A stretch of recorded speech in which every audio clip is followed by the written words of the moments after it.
ইমানখিনি কৈ আছোঁ চেলছৰ মানুহ হিচাপে ক'বই লাগিব, চেলছৰ মানুহ হিচাপে বিক্ৰী কৰিবলৈতো মানুহে ক'বই, কিন্তু আপুনি কোনটো জেগাত একচুৱেলি ছিকিউৰিটি পাব সেই টপিকটো আপোনাক কৈ আছোঁ।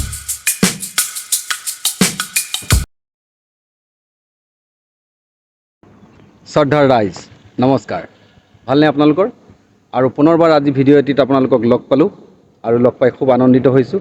আৰু মই আছোঁ বৰ্তমান এয়া হানচৰাৰ নিকটৱৰ্তী বাইপাছৰ এই ঠাইটুকুৰাত, আৰু এই ঠাইটুকুৰাৰ মাজত মই একচুৱেলি আজি আপোনালোকক গাড়ীৰ বিষয়ে মানে ক'বলৈ ইচ্ছা কৰি থকা এইখন চাওক কি ধুনীয়া এই গাড়ীখন দেখিছে নহয়। এই গাড়ীখনৰ নাম হৈছে আপোনাৰ অশোক লেলেণ্ড দোস্ত। দোস্ত মানে বন্ধু, আৰু বন্ধু মানে হৈছে কাৰ বন্ধু? বন্ধু হৈছে আপোনাৰ কৃষকসকলৰ বন্ধু, হৈছে ইয়াৰ পৰা জীৱিকা উপাৰ্জন কৰিব পৰা ড্ৰাইভাৰসকলৰ, সকলো ধৰণৰ যিবিলাকে মানে ধৰক ব্যৱসায় বাণিজ্যৰ লগত ট্ৰান্সপৰ্টিঙৰ ব্যৱস্থাটোৰ লগত জড়িত আছে, তেওঁলোকৰ কাৰণে এইখন গাড়ী হৈছে আপোনালোকৰ দোস্ত। নাম হৈছে দোস্ত, আৰু এই দোস্তখন দেখিছে নহয় আপোনাৰ কিমান ধুনীয়াকৈ। আৰু আজিৰ পৰা এখন নতুনকৈ ওলোৱা নহয়, আজিৰ পৰা মানে আপোনাৰ ধৰক 12-15 বছৰমানৰ আগৰে পৰা আপোনাৰ এইখন গাড়ী চলি আছে।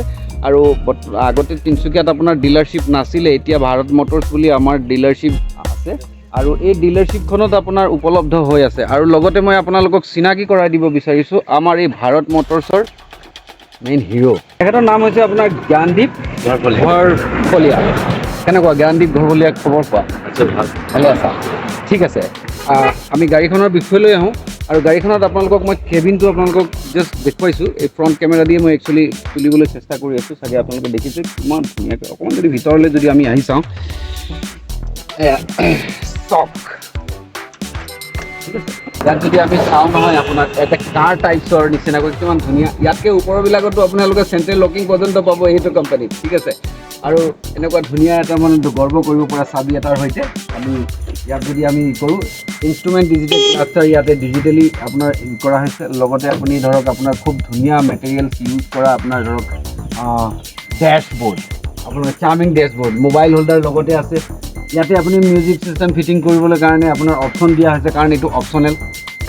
গিয়াৰ লিভাৰটো বিৰাট আকৰ্ষণীয়, আপোনাৰ গিয়াৰ লিভাৰটো আপোনাৰ ধৰক খুব এটা আমেজ পোৱা যায় আপোনাৰ যেতিয়া আমি গিয়াৰিং কৰোঁ আপোনাৰ, ঠিক আছে।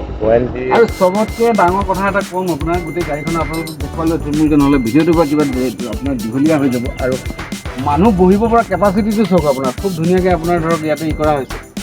আৰু গাড়ীখনৰ যদি আমি যদি চাওঁ নহয়, এফালৰ পৰা যদি চকাৰ চাইজটো যদি আমি চাবলৈ যাওঁ, এইটো আপোনাৰ এতিয়া 15 ইঞ্চি আপোনাৰ ইয়াতে উপলব্ধ হৈ আছে।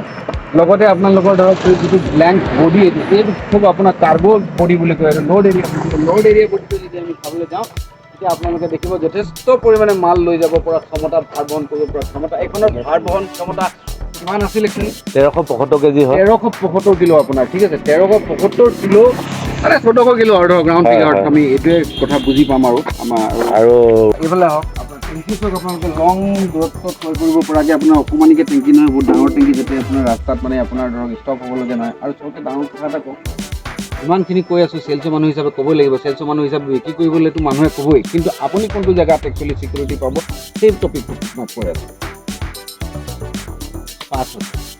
5 বছৰৰ ৱাৰেণ্টি, হয় হয়, ঠিকেই শুনিছে, 5 বছৰৰ ৱাৰেণ্টি। হয়তো বা অন্যবিলাক কোম্পানী যিবিলাক আজিৰ তাৰিখত খুব ভাল বুলি কয়, নকওঁ কম্পিটিশ্যনৰ নামবিলাক নকওঁ, আপোনালোকে জানিছেই। বোকাত মানে ধৰক খুব ফুলে জোৰ লগাই যায় যে গাড়ীখন যে, সেইখনত কিমান দিয়ে জানে নাই? 3 বছৰ। মই নামটো গম পাইছে নহয় কোনখন গাড়ীৰ কথা কৈছোঁ? এইখনেই। সেইখনৰ আপোনাৰ কি হৈছে 3 বছৰৰ ৱাৰেণ্টি, ভাল গাড়ী বুলি কয় বোলে। মানুহে বেছি কিনে, হয় এটা সময়ত অপশ্যন নাছিলে, মানুহে লৈছিলে, এতিয়া অপশ্যন আছে আপোনালোকৰ ওচৰত, মনত ৰাখিব। আচ্ছা, ইয়াতে আপোনালোকৰ 5 বছৰৰ যিটো ৱাৰেণ্টি ক'লোঁ, এইটো ৱাৰেণ্টি অকল মানে ৱাৰেণ্টি শব্দটোৰ লগত নহয়, কিন্তু engine, gear box, differential, chassis, pump, মুঠতে এইকেইটা বস্তুৰ ওপৰত আপোনালোকে 100% নিশ্চিন্ত থাকক। এতিয়া আমাৰ গাড়ীবিলাক ডিজেল, কিন্তু ইউৰিয়া নাই আপোনাৰ গাড়ীখনত কোনো ধৰণৰ আপুনি সেইবুলি যে ইউৰিয়া ডিজেল গাড়ীত আজিকালি চব ইউৰিয়া এক্সট্ৰাকৈ পইচা ভৰাব লাগে। আগতে খেতি বাতিত মাৰিছিলে ইউৰিয়া, এতিয়া গাড়ীত ভৰাব লাগে। আমাৰ গাঁৱলীয়া সুলভ মানুহ বুজি নাপায় দেই তাই।